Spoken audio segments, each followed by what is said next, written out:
Welcome back. With me right now from Concerned Citizens is Jonathan Adler, and coming up on September 3rd, which is, boy, it's just next week, they're going to have a really great guest. He's a law professor from UCI. He has been one of their guests before, and Jonathan, this is something that I know over the years you've had people on from UCI. Of course, you've had Erwin Chemerinsky on, you've had people just over the years, and this is sort of your annual sort of a look or take on what's going on with the Supreme Court, right? Well, we've not just had people on, we've had the top constitutional law professor at UC Irvine Law School, who was Erwin Chemerinsky for the first 9 years. And when he went off to be dean at Berkeley, he left us with his top con law professor to replace him, if he could be replaced at all, to talk about the last term of the Supreme Court, what's really important about it, trends, biggest cases, and how it affects people's lives. And that's why we've been doing this for 12 years now. And Professor Manjo Mate, he's been with him a couple years now with UCI? This is, yes, his going into his, I think, third year as a visiting con law professor. Okay, and that's what I wanted to ask you about, just to clarify, visiting. Does that mean he's just temporary here? Well, or how does that work? I was curious about that, just for my own education. It's sort of like professional basketball teams. They take it a year at a time. You know, if they hire a big star, I get it. You never know what's going to happen the next year. Okay. So that's a visiting law professor. But Manoj has taught at Harvard, he's taught at UC Berkeley Law School, and our great UC Irvine Law School. He is visiting this year, and again, as he did last year, he's delivering this talk. Okay. So again, the basis of this, and as you have said before, you know, taking a look at the Supreme Court and a little the background of it, and you know, as it pertains obviously to constitutional law, and just as you've done in the past, right? As we've done in the past, we will take a look at where the court seems to be going, the most important things it's done, but even more important than that, how it affects, how its decisions affect the political process itself, the election, the campaign process, how the election affects the court, and how the court impacts people's lives. And you know, I must say that when I lined up Erwin to do the Erwin Chemerinsky to do the 2008 first talk, we settled on the title, Impact of the Elections. It was coming up, you know, presidential election. That's right. Impact of the election on the Supreme Court and of the court on our lives.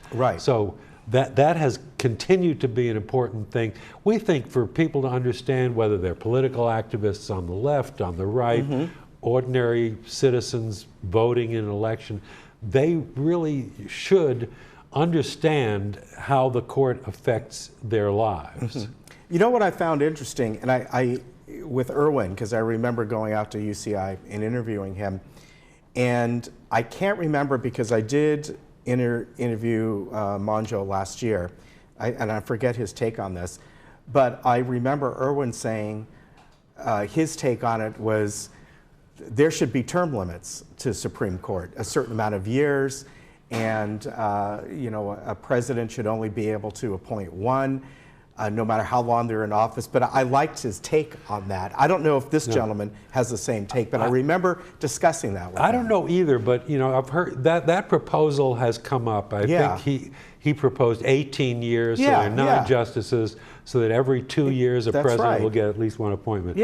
But I like that. The way it's, well, regardless, the way it stands now is these are appointments for life. As they are with the lower courts, the Court of Appeal and the district courts. And just getting back to the idea of how the elections affect the court, you'll recall that when Justice Scalia died, which happened to have been on my birthday in February of 2017, that very afternoon, Leader McConnell said that he would not even consider Obama's nominee and didn't for that year. So President Trump got to appoint Justice Gorsuch, who was much like Scalia in his decisions. And then when Justice Kennedy retired at the end of last year in 18, and he was replaced by, nominated by Justice Kavanaugh, and you remember the whole kerfuffle over him and the allegations and the hearings.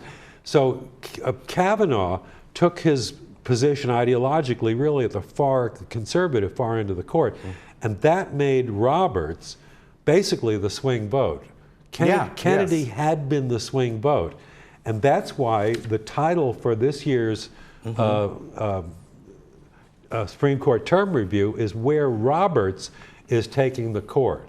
Yes. And the other interesting point to make about that is that Trump, when he was running, promised to and did essentially farm out to the Federalist Society, which is a conservative law society, the suggestion of nominees for the courts. And he has been filling the courts, and McConnell, who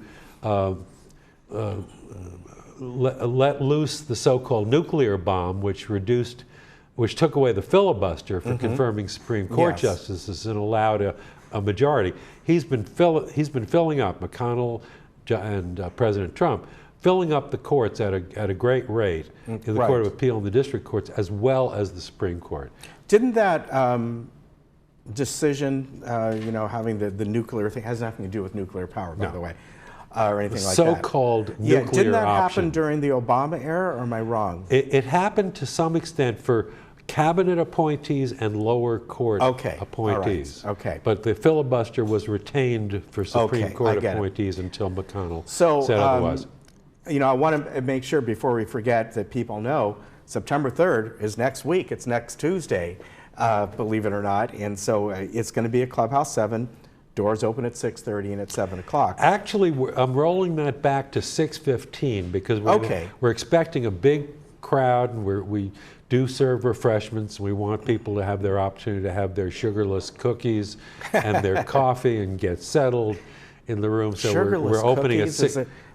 Well, and all the sugar that they take out of those cookies, they put into other cookies if you like the sugar. Hey, I want to, before I forget, do people need to RSVP for this or just show up? Okay. No. All right, I just wanted to make sure. So this is going to be, an interesting presentation. Will people be allowed to ask questions afterwards? There's always a very lively Q&A session, usually for at least a half an hour. These audiences, our audiences, are very sophisticated. They know what's going on. So you can bet that there's going to be a lot of talk, both in Professor Mate's talk and in the Q&A, about the big bombshell case that the Supreme Court decided at the end of its last day in June, which took the federal courts completely out of the business of reviewing alleged partisan purpose gerrymandering. That will have a huge impact on our electoral process, which of course decides who the members of Congress are that decide on the important things that directly affect our lives. Right. So that the census is coming up next year, 2020. Yeah, that's right. Based on that, there'll be redistricting or reapportionment and gerrymandering in those states that are totally controlled by one party.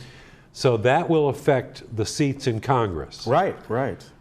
And it's worth mentioning that the census would have the census issue and citizenship. Remember, there was a big case in the court about whether the Commerce Department Secretary Ross, Census Bureau could ask about citizenship. Right. Well, it turned out that kind of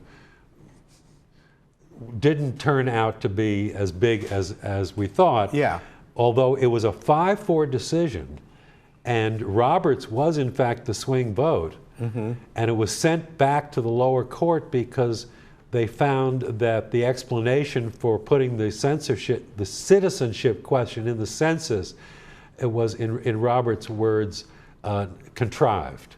That the Secretary Ross really wasn't straight in justifying it. Right. So it was sent back. I remember that, yes. And then it kind of went away. Yes. So there's no citizenship question. So again, this is happening, Concerned Citizens, next Tuesday, September 3rd. Clubhouse 7, you are welcome to get there by 6:15, and then the meeting will start at 7 o'clock. Sugarless cookies.